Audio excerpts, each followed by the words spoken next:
Masechet Yevamot, Daf Zayin.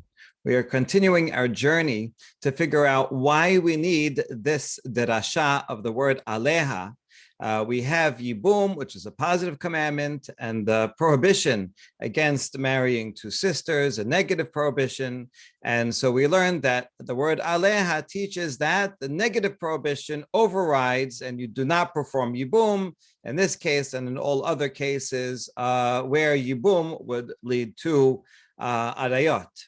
The question is, why do we need this specification of aleha? Why would we assume otherwise? Why would we assume that the Yibbum otherwise would override the prohibition and that we need the word, we need the derasha of aleha? So we tried over the last couple of dapim to explain it because we have a general rule that aseh doche lo ta'aseh, even a serious lo ta'aseh that has karet. And our last iteration of that, the last proof of that was that, after all, capital punishment would override Shabbat, if not for the derasha.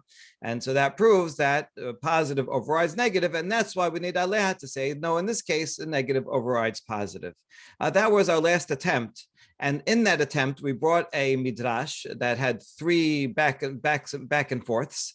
And then we decided that, you know what, it's not because of a rule that we would have thought that, but rather because of a kal VaHomer, that capital punishment overrides the temple service. Temple service overrides Shabbat. Therefore, capital punishment overrides Shabbat. That's why we would have thought capital punishment overrides Shabbat. And so we need the derasha to say no, to say otherwise, that Shabbat overrides capital punishment. But in fact, we do not have a rule that positive overrides negative when there is a punishment of karet. And so we abandon this line of thinking altogether. And instead, what we're going to see today is that the Talmud will introduce two more ways to answer the question. One is we would have assumed otherwise because a brother's wife is specified, even though included in the general category of adayot. Why, if it's in the general category, how come the brother's wife, in the case of Yibbum, is specifically pointed out? Oh, maybe it's to teach something about the general category. The point being that Yibbum is true, only says that a brother's wife, who is usually adayot, is in this case is exceptional, but since it says it about that, so maybe it applies to the whole general category. We're going to reject that specific rule, but then we're going to go to C, which is, how about just a plain old generalization? If a brother's wife is one example of adayot, and that is permitted to violate for Yibbum, then how about for everything else? Why not make it the same as that one example? All right, so we'll get back and we'll see this. Before that, we have to tie up a loose end, which is this midrash that we brought here has a back and forth. I'll show you which one it is so we can remind ourselves. This one here that says, you have the pasuk that says, Ish ki ish chet mishpat mavet vehumat, which teaches that one must perform capital punishment. It's an obligation of the bet din.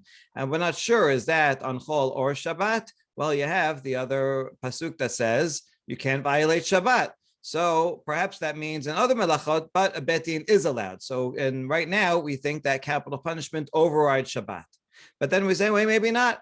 Maybe even bet din cannot do that. And when it says v'humat, when it says you should do capital punishment, that's on a weekday, but not on Shabbat. So Shabbat overrides. But then we go back again and say, no, maybe not. Maybe that we do capital punishment even on Shabbat. And so you see, this midrash unusually starts off with maybe the proposition that capital punishment overrides, then Shabbat, then capital punishment once again. And this is unusual for midrash halacha to go back and forth so many times. Usually just presents one and then the other and then gives the answer. Okay, so what we're asking now is, why did this midrash go back and forth so many times? What was the thinking in the first case, in the second line, and the third line? So that's what we're going to show now. And so we're going to get right into here. Okay, so the kal VaHomer that we started with, that we left off with, is that Avodah, we do the temple service, we do korbanot even on Shabbat. So you see, Avodah is greater than Shabbat. And capital punishment overrides Avodah because right? If a murderer priest goes and serves in the Bet HaMikdash, we remove him right in the middle of his service, even if there's no one else to do it, and we bring him to be executed. So you see, capital punishment overrides Shabbat, and therefore, all the more so, capital punishment will override Shabbat. So that would be the first line here, capital punishment overrides Shabbat. But now we're going to explain what this midrash meant in the second level of its argument, when it said Shabbat overrides. What it meant over there is bringing in another factor, which is met mitzvah. A met mitzvah overrides avodah, right? If someone's on their way to do Korban Pesach, we're going to see, and they see a met mitzvah, they have to become tameh, even though it will prevent them from doing avodah. And nevertheless, Shabbat overrides met mitzvah. If someone sees a dead body in the street on Shabbat, it does not violate Shabbat. And so you see that Shabbat, according to this, overrides avodah. And so that would flip this VaHomer around. But the third line here, capital punishment overrides, is going to say, well, no, not necessarily. Since we have this avodah that overrides Shabbat, we could have said met mitzvah overrides avodah, which overrides Shabbat. What you see is all these have conflicting values, and any two together you can put this way or that way, because when you add a third issue, right, then not all issues in the Torah can be lined up precisely to one greater than the other, and so. But since we do end that this is a possible logical reading, therefore we need the pasuk to tell us otherwise, that no, in fact, Shabbat overrides, which is the conclusion. Okay, so let's see this in the text, which we begin here. Okay, umay o eno de ka'amad. What is that extra line of no, maybe not, maybe it's this way? It's like this. Hachi ka'amad kivurat met mitzvah tochiach. So the burial of someone who has no one else to bury them, if you find the body in the street, that will be a proof that will undo the VaHomer that we said before up here.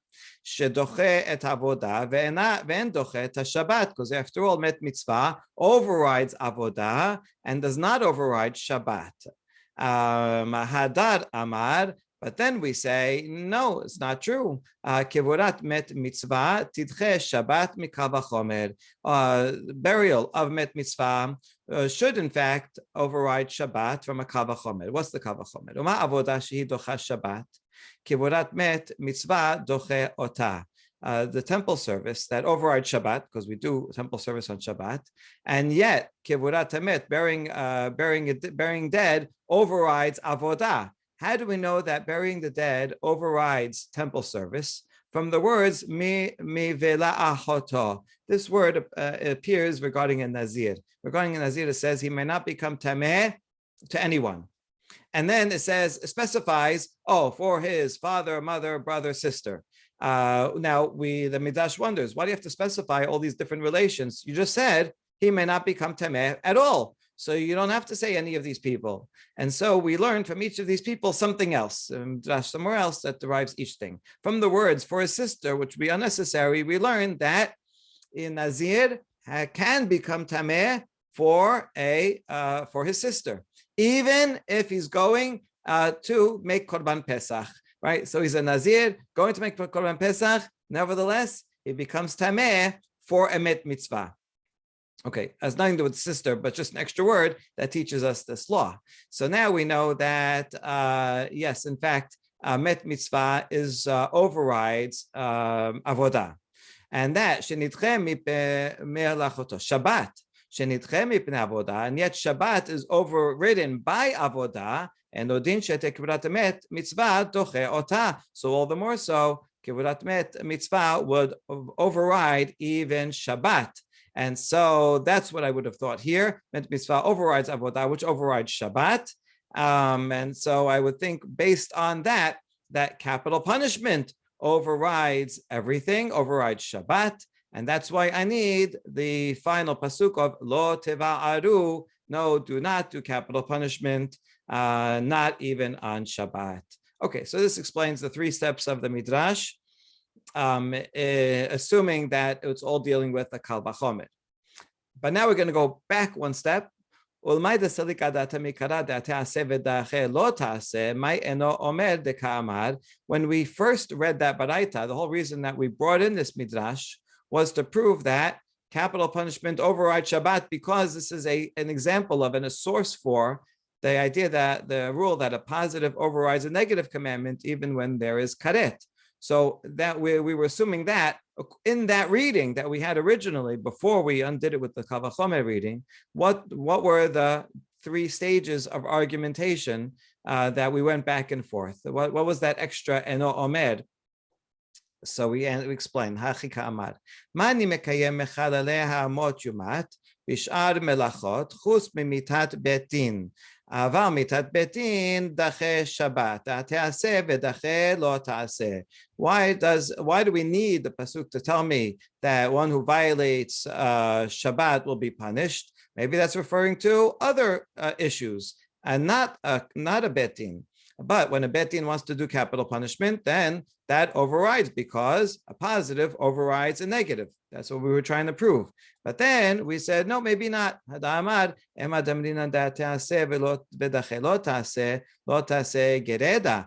no, that only applies to a regular, plain old lo taseh, like shatnez. That's the seat overrides it.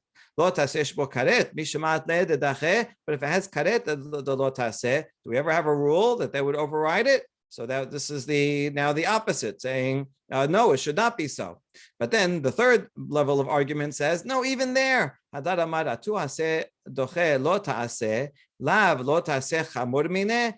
in the regular rule, when you say a positive overrides a negative, isn't a negative in general more stringent? After all, if you violate a negative, you still get a regular lav, you still get punished with lashes, which is not true for not doing a positive commandment. So in any case, even a regular lav is just looking at it by itself is more important than a mitzvah.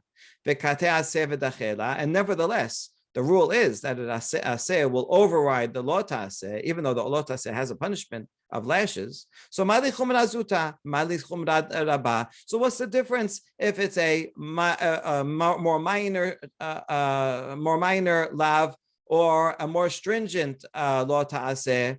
What's the difference? If an aseh can override something that's only lashes, then it can override something that's even karet, right? Because in either case, both of them have a punishment, whereas as a mitzvah, not doing mitzvah, does not have a punishment. So that's the third level. I might have thought that says doche lo ta'aseh, even a stringent lo ta'aseh, and that's why we need, in this case, the Torah to say lo tavuresh b'chol moshevotechem. Moshevotechem means a beit-din, and we don't do capital punishment, not even on Shabbat. And so that explains the three levels of argumentation according to the original reading we had of the Baraita. All right, that closes up that loose end. And now we go back to our original question, because this whole line of reasoning led us to nowhere, although we learned a lot of important things along the way. So it was still good to do that. And now we're going back and trying to figure out, why would we assume that Yibbum would override the prohibition of arayot, that we need the word aleha to say no, that it doesn't. And so now we're going to bring our second way of answering this. Ela isterich, rather we need the word aleha. Saka datechamina teve hai eshet ach, davar sheya bichlal, veyasa min hakelal lelamed. Lo lelamed ala smo yasa, eda lelamed ala kelal kulo yasa. This is one of the 13 mitzvot Hatunai Deshet Bahem from the school of Rabbi Ishmael that says that eshet ach is the regular case in a normal situation where, let's say, a brother has children and he dies. If the surviving brother would take his brother's wife, that would be erva. Children from that marriage, children from that union, it's not even a marriage, they can't get married. If they have children, they would be mamzerim. So eshet ach is in the list of the arayot. Shehaya Bakelal. Bakelal is the generality. This is the pasuk all the way at the end of Vayikra 18 that says, "Ki kol asher yaseh mikol hatoivot ha'elev nichirtu hanefashot ha'osot mekereb amam." Summarizing after the list of all the arayot, this is a generalization.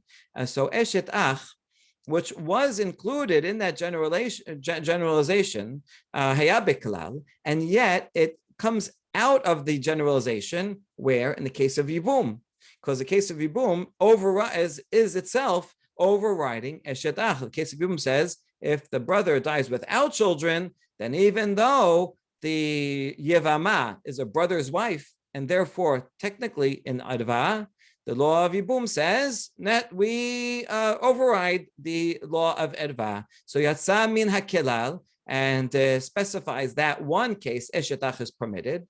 So the rule says, not only is it teaching something about itself, but that goes back and returns and teaches something about the generality that all adayot would be permitted in such a case. According to this logic right now, this would be true for two sisters, right? If two brothers marry two sisters, and one of the brothers dies, then that would mean that the surviving brother can marry his wife's sister. And this would apply to all the adayot. If a brother marries his niece, and he dies, then logically, according to this, the father would have to do Yibbum with his daughter. I know that's impossible. We're going to reject this, right? But if we apply this rule, then that is what we would have thought, and that's why we need aleha to say not so. Okay, to understand this rule better, the Gemara today is very nice. It's going to be really nice, be a good teacher, and give us an actual example of this, of the application of this rule. What's an example where this rule really does apply and we don't override it, because this rule is not really going to apply in this case. We're going to see. So here's a good case.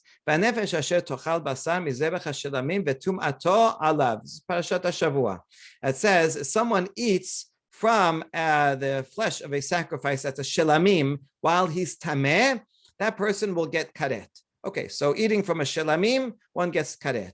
Now, shelamim bichlal kodashim hayu. Shelamim is just one example of a sacrifice, and we already have a general rule about sacrifices later in Vayikra, where it says, "Kol ish asher yikra mikol zar achem ela kodashim asher yaktish bnei Yisrael Adonai v'tumato alav v'nichret ha'nefesh hahi." This tells you already that any kodashim, any sacrifice, if someone eats it while he's tameh, gets karet. So why do I need this one to be excluded or specified if it's part of the general rule? V'lama yatzu lakish alehen v'lomar lecha ma shelamim yuchadim kodshei mizbeach of kol kodshei mizbeach yatzu kodshei bedek habayit. Oh, it's to teach you something about that general rule. What's special about shelamim? Shelamim is kodesh, that is something holy that is offered on the altar. And so this teaches that the general rule only applies to holy animals that are offered on the altar. If someone eats them, they will get karet. And that comes to exclude bedek habayit. That means if, let's say, I donate an animal, not as a sacrifice, but simply as a donation, general donation for temple maintenance, that the value of this animal that the Bet HaMikdash can then sell or use whatever it wants. So that is not that's not kodesh that would be on the altar.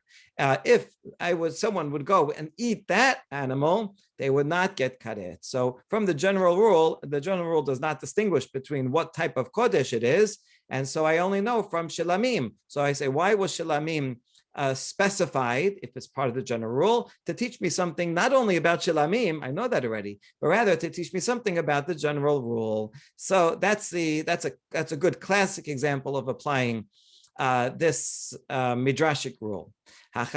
So we can apply that here too. Ha eshet ach bichlal kol arot hayeta. Eshet ach is included within the general category of all forbidden relationships. And so how come in the case of Yibbum, it specifies this particular relationship of Eshet Ach, Lakish aleha, to make an analogy, just like this case is allowed, and if it's a brother that died without children, so too other relationships also will be allowed to do Yibbum and have a child. So that's what I would have thought, and based on that, I would have thought that we permit not only Eshet Ach, but all adayot relationships, if it's for the purpose of Yibbum. And that's why I need the word aleha to say, no, not so. A brother's wife, yes, that is permitted in the case of Yibbum, but not two sisters and not anything else. Okay, so that's a good try. We're going to reject this because we say, mida meh, hold on, these cases are not the same. The case of Shilamim, which was a classic example, and this one that you just brought. Hatam kilal be'isur ufrat be'isur. Over there in the Shilamim and the good cases where we apply it properly, the generality is a prohibition, and the specific example is also a prohibition.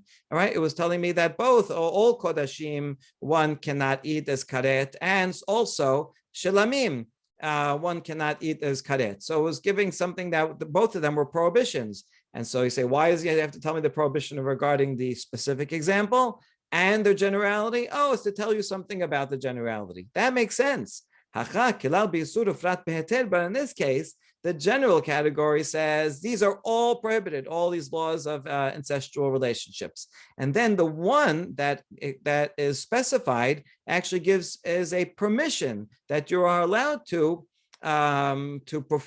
marry your brother's wife, in this case of Yibbum. So this is not an application of that rule, but rather an exception, right? The reason why it's specified not in the general rules because it's different from the generality. So you can't go back and learn anything from here to the generality.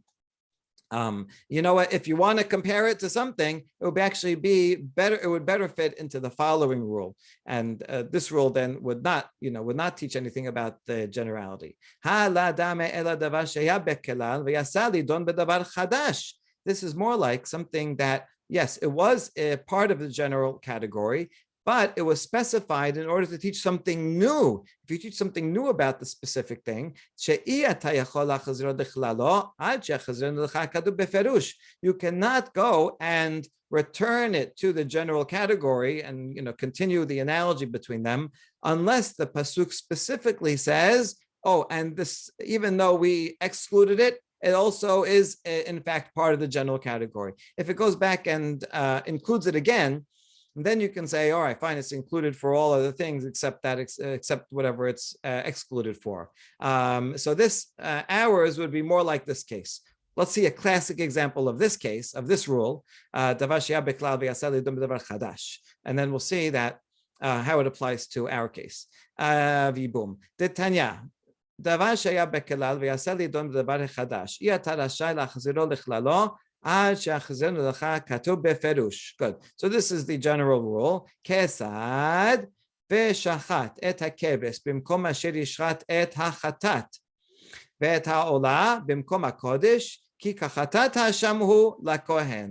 This is talking about a mesora who has to bring 3 different types of korbanot. And where should he sacrifice them? Okay, the keves that he's going to bring as an asham should be slaughtered in the same place that he slaughters his chatat and his olah, which is in the place of kodesh, in the northern part of the courtyard. And then, so this is specifying the keves for some reason. And then it goes back and says, kachatat ha'asham. His asham, the mesora's asham, is just like a chatat offering, and therefore it's in the same place. So you see, at first it's specifying it, and then it's saying, oh, and by the way, it's also part of the general rule. Okay, why is it doing this? Why do you need to tell me that the asham is like the chatat? I don't need this. So why does it say it if it's not necessary to say? Here's why. לפי שיעשה אשם מסורה לידון בדבר חדש, בבוהן יד או בוהן רגל הימנית, what's interesting about the Asha Mesorah? It's unusual in that all other korbanot, you take the blood and you put it on the Mizbeach. That's it.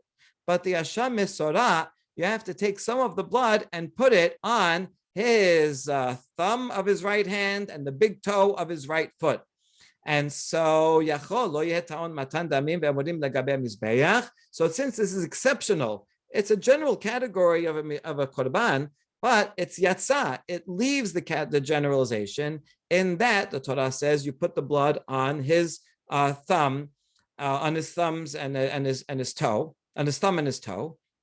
And so I might have thought, oh, it's exceptional in that way, and therefore I would think that then you only put the blood on his thumb and not on the Mizbeach. So then the pasuk comes and adds, oh, by the way, the Asham is in fact like a chatat. I know I just excluded it from the general category, but now I'm going to bring it back into the general category. Then in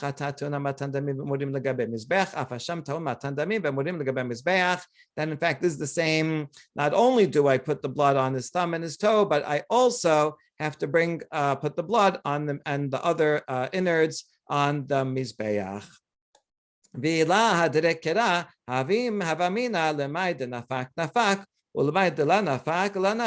But if not for these words that the Hashem is like a chatat, I would say for that which it left, and for that which it did not leave, it did not leave.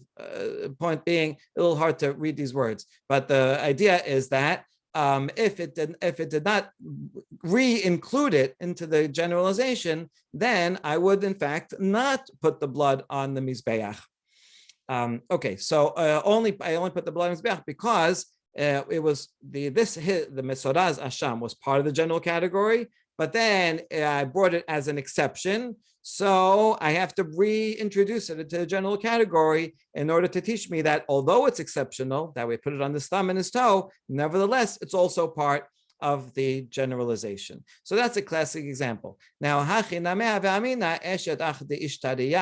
ishtarai shad arayot la. And so here too, our brother's wife who was permitted, and so now it's exceptional because eshetach ishtarai. So eshetach is exceptional. So yatzamin hakilal. And now once it leaves the general category, then I say that's exceptional. Now, if the Torah would have had extra words that reintroduced it back into the general category, like these words, kachatata asham, if it would have said, just like eshet ach, so too is two sisters, then I would have learned from here to the generality. But it doesn't say that.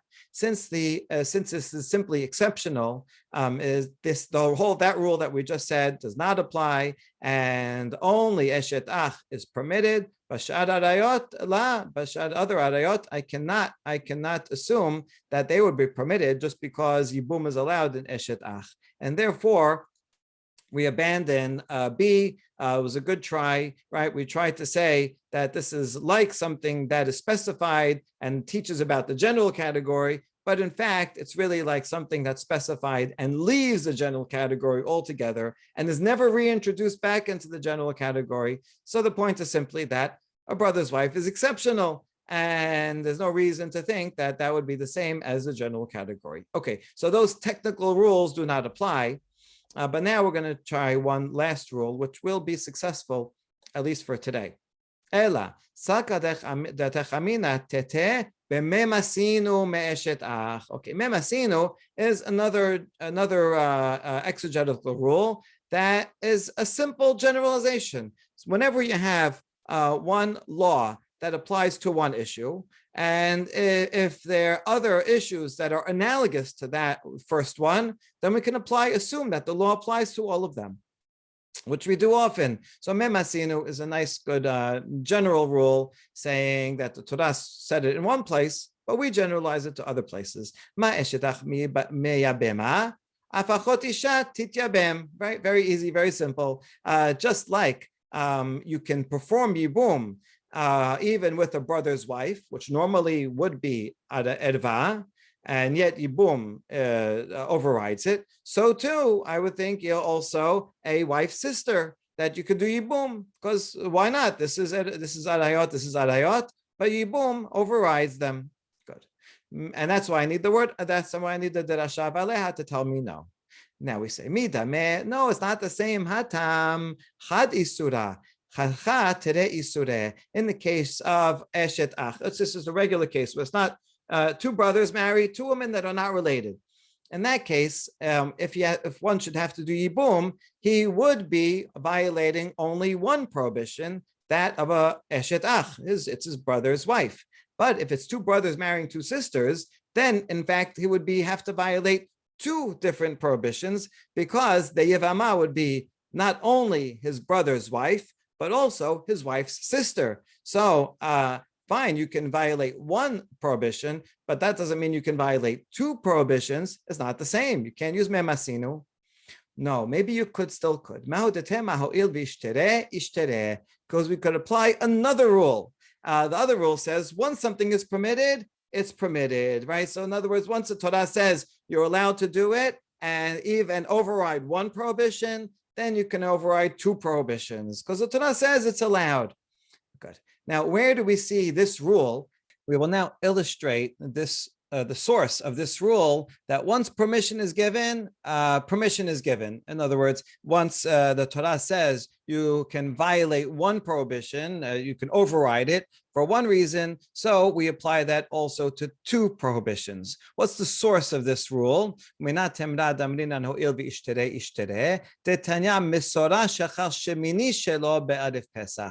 we're going to learn it from a case of a Mesorah, who has to go through a 7-day period of purification, goes to the mikveh, at which point he's called Mechusar Kippurim. He still has to bring his korban on the 8th day. And so he's not 100% tahor until he brings his korbanot. And therefore, since he's not 100% tahor, he would not yet be ready to bring korban pesach until he does that, and wouldn't actually even be able to come to the hatzer of the Bet HaMikdash until he's ready. So here's the thing, with a Mesorah, he's in a bit of a bind, because a Mesorah, as we said above, in order for him to complete his purification, he needs to have the blood of the Asham placed on his thumb and his big toe. The problem is that korbanot cannot be removed from the chaser, defined as this area here. This is the chaser hanashim here, which is considered part of Harabayit. And so is actually has the same law as Harabayit, not the same law as the inner chaser. So the question is, what is a Mesorah to do? He is permitted to come on to Harabayit, and therefore can come to Ezrat Hanashim, and that's fine, but he cannot come into the inner chaser. And so how is he going to get the blood sprinkled on his thumb? And so the law is that he will go to Sha'ar Nikanor, right, this gate here, and he can stand inside the gate, that's still permitted area, and he will stick his thumb into the chaser and have the blood sprinkled on it. Now, technically, that would be a problem, even to put a limb into the chaser while he's not totally purified. But the Torah says this is permitted because there's no other way to do it. So this is the first ishtareh that Torah permits him to do this, to put his hand and his foot into the chaser. Good. So that's the one, ishtore ho'il v'ishtere. Now we're going to compound that with a complication, and the second reason why we will have to override yet a second law, which would be that of a tivul yom. So this guy, poor guy, on the 8th day, finally he thinks he's going to be tahor, and he'll perform the sacrifice on the 8th day, which is Erev Pesach. And then he'll be able to partake in Korban Pesach. The problem is, during that day, he has a seminal emission, and he goes to the mikveh that day. After he goes to the mikveh before it gets dark, he's called Tivul Yom. In general, a Tivul Yom is not permitted to come onto Harabayit at all. Not only the chassid, he cannot even go up to Harabayit. And so he would have a problem because on the one hand, he cannot come to Harabayit because he's Tevul Yom. On the other hand, but at night he'll be okay. On the other hand, he cannot purify himself from being a Mesorah without coming onto Harabayit and getting the getting the blood on his thumb. So he's kind of in a double bind. And so the rabbis say, for this person, even though he's not allowed, ze nichnas, we're going to make an exception to the rule and allow this Tevul Yom to come onto Har HaBayit. The reason is, mutav she'yavo aseh sheyesh bo karet, v'yidcheh aseh she'en bo karet. Better to perform a misvat aseh that if you don't perform it, you would get karet. That's Korban Pesach, right? That's one of two. Korban Pesach and Brit Milah are the positive commandments. If you don't do them, one gets karet. So we want to make sure he does Korban Pesach. And that will override the aseh of keeping the temple in a state of purification, but that does not have karet. If a Tevul Yom would enter the Harabayit, he violates this aseh, but is no karet. So therefore, better for us to override the rule of Harabayit, a Tevul Yom coming onto Harabayit, so that he can do Korban Pesach, so that he can get the blood on his finger, so that he can be purified from his Mesorah, so that he can do Korban Pesach. Okay, so this is a second. Now, a tangent, which we're going to show that we just said that Tevul Yom going on Harabayit is a biblical violation. But Rabbi Yochanan disagrees, although he's an Amorah, he's an early Amorah, he disagrees and says that a Tevul Yom coming on Harabayit is only to Rabbanan, not a matter of Torah. How does he know that? Shneimar, Yehoshaphat, the king, when he gathered all Bnei Israel to come and in prayer during a time of war, he stood before the new courtyard. What do you mean the new courtyard? There was no new courtyard. The Beit HaMikdash was already up before. There's nothing new about it. So Amar Rabbi Yochanan, some say to be here.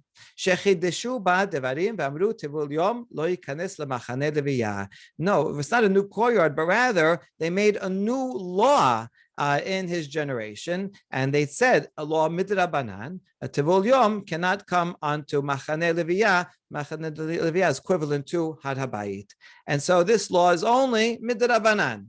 Okay. Nevertheless, the point is whether it's Darabanan or Doraita, the rabbis came and said better to allow him to come up so they could do Korban Pesach. Now, V'amar Ula Mata'am Ho'il V'hutar L'Sara'ato Hutad Likruyo. The reason why we permit it is because the Torah already gave us the opening. Because a Mesorah who is Mechusar Kippurim is actually not allowed to go to into the courtyard, and yet the Torah makes an exception and permits him to put his thumb in to the courtyard. So once the Torah permits that, then we can piggyback on that permission and say a Tevul Yom who may not come into Harabayit and certainly cannot enter the courtyard. No, since he's already allowed to enter the courtyard, even though as a Mesorah he's not permitted, once the Torah allows one, so we can expand that and give permission to two, to override even two prohibitions. And so the Tevul Yom, even though it's Tevul Yom, he also can come up and put his hand in. And therefore, since now that we have this rule, that you can, once you override one, you can override two, we can apply that to this memasinu. Although the Torah only says that in the case of Yibbum, one may marry his brother's wife and override the law of arayot regarding a brother's wife. So the Torah permits one to override one. But we can apply this rule that once one thing is overridden, we can override even two and say, even in a case where two brothers marry two sisters and one dies, that he can do Yibbum. And even though that will violate two, that's okay. It's his brother's wife and his wife's sister. But once one is allowed, the other one is allowed also. That's what we would have thought. And that's why we need the pasuk of aleha to teach me that not so, because from the memasinu, I would have thought that it would be permitted to override even other laws, other prohibitions of incest. And so aleha tells me that no, only that one. In other cases, the prohibition overrides Yibbum. Baruch Adonai Olam. Amen ve'amen.